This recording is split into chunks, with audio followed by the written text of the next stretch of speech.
clear. If you followed the United States Secretary of State, Marco Rubio, did state clearly that we have working institutions in Kenya. We did not become the first country to sign an agreement on health with the United States by default. We became the first country by design because we have the requisite institutions and we have the requisite human capital with the capacity to undertake any negotiation. I want to remind us, and I have said this before, and I will repeat it again, we have one of the best human capital anywhere in the world. We have simply the best human capital anywhere in the world. And therefore, the professionals we have at the Ministry of Health, the public officials and professionals we have at the Attorney General's office are as good, if not better, than those from anywhere in the world. And therefore, I am confident that whatever it is that we undertake, we are guided first and foremost by the interest of the people of Kenya. And I want to be very categorical that our goal is crystal clear. Our focus is razor sharp, if not laser sharp.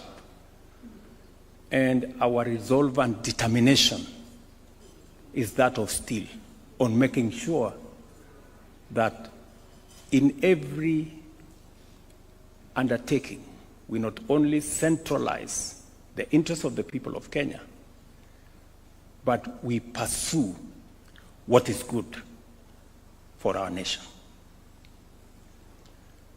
Nobody, no government will take advantage of the people or government of Kenya.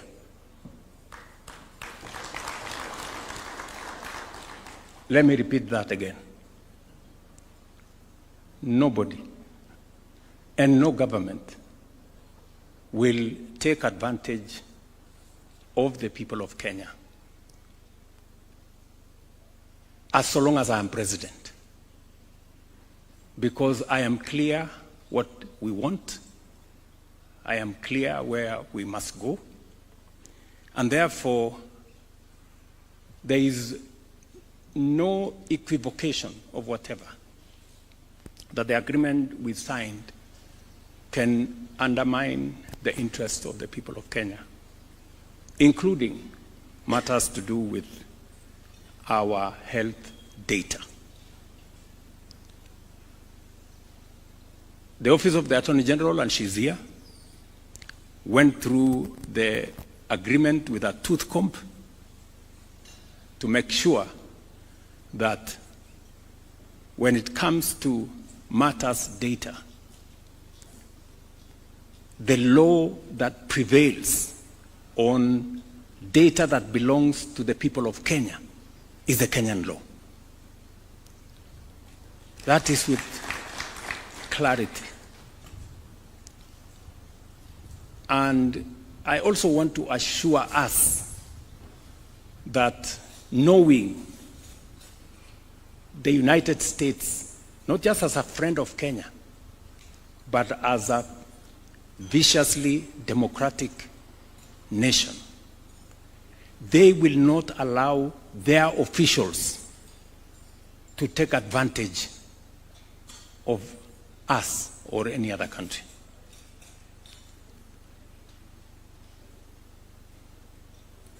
They will not. But that's not enough. Much as they will not allow their own officials to take advantage of others, we will not allow ourselves to be taken advantage of by anybody. Even if there was an opportunity for anybody to take advantage of us, we will not allow it.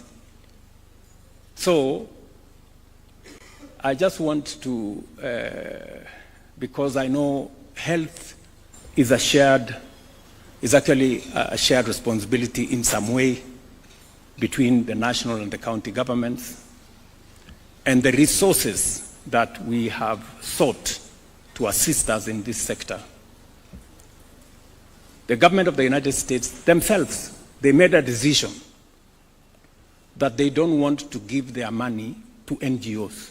They want to give their money to government. It is not our decision. It is their decision. So if anybody is annoyed in between here, they should take their anger to another place. They should not bring it to us. You know, I know there are entities that have been benefiting from these resources, you know, and as a result, they are sponsoring all manner of stories around.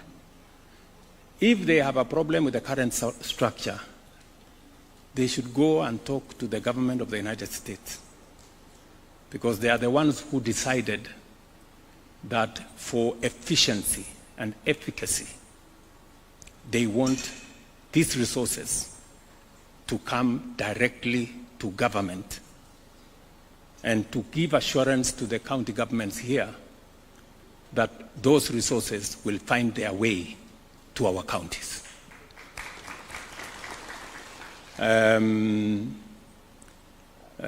It is not me who said,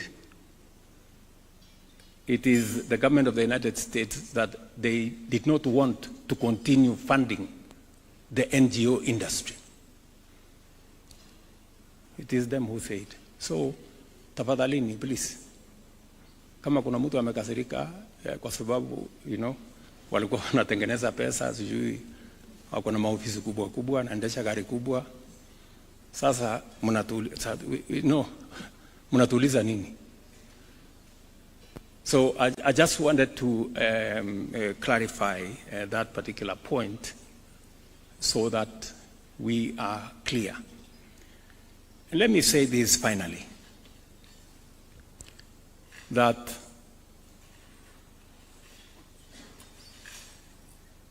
we have the capacity, you know, to do the things and to protect the interest of our nation. This agreement, when officials from the US flew in, they spent time with our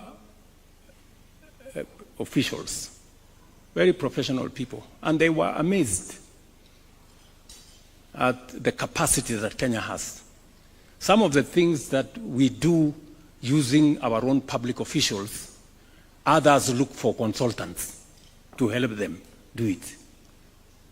We don't need consultants because we have a human capital that has the capacity to do this.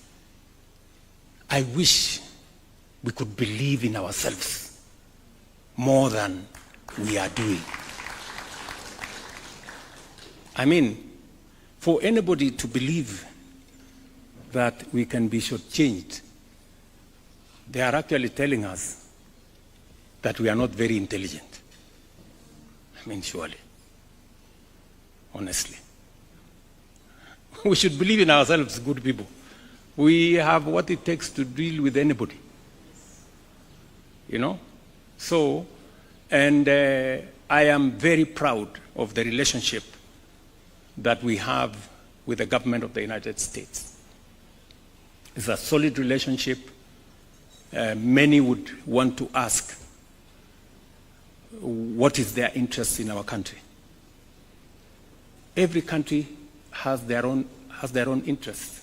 We have interests as a nation. Others have theirs. Just for the record, you know, as I said, this is a strong relations between our two governments forged over many years. Today, the United States is the largest contributor to our tourism. In fact, tourists from the United States have overtaken the traditional tourist markets. They've overtaken the UK, they have overtaken Italy. Today, as of statistics of last year, 306,000 tourists came from the United States, being the highest market. It speaks to the strong relationship between our country and the United States. If you go to the Nairobi Securities Exchange, the largest investors in our bonds and securities and shares at the Nairobi Securities Exchange are from the United States. And so that it doesn't surprise you, we might actually be the first country to conclude a bilateral trade agreement with the United States. Again. Forget about what we have already done on health.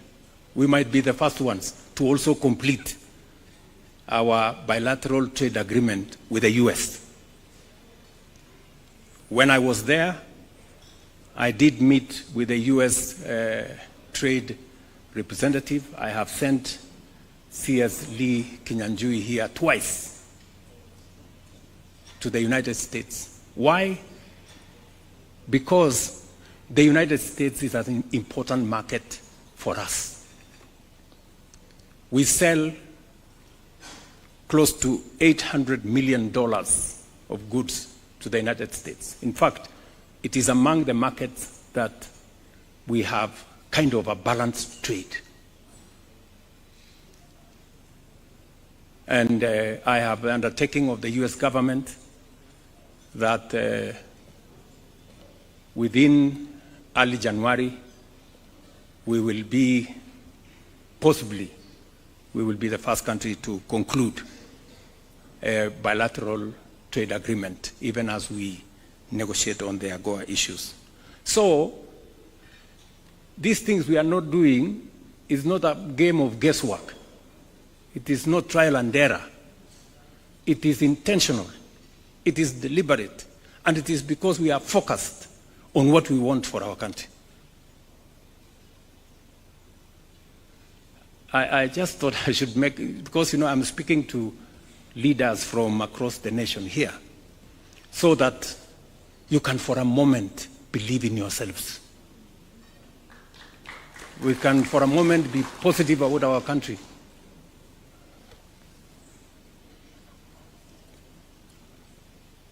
We don't want to take advantage of anybody. And I promise you, nobody will take advantage of us. Nobody. And I don't think the United States, being the responsible friends that they are, would want to take advantage of us. There is a clear, demonstrable, documented, strong relationship between the United States and Kenya. Whether it is our defense agreements and support that we get from them, whether it is the agreement that we have signed on health, whether it is the tourist numbers that come to our country, or the trade that is going on between us and the United States, which, by the way, employs close to 50,000 Kenyans, just the trade with the United States, or the bilateral labor agreement that we are about to sign.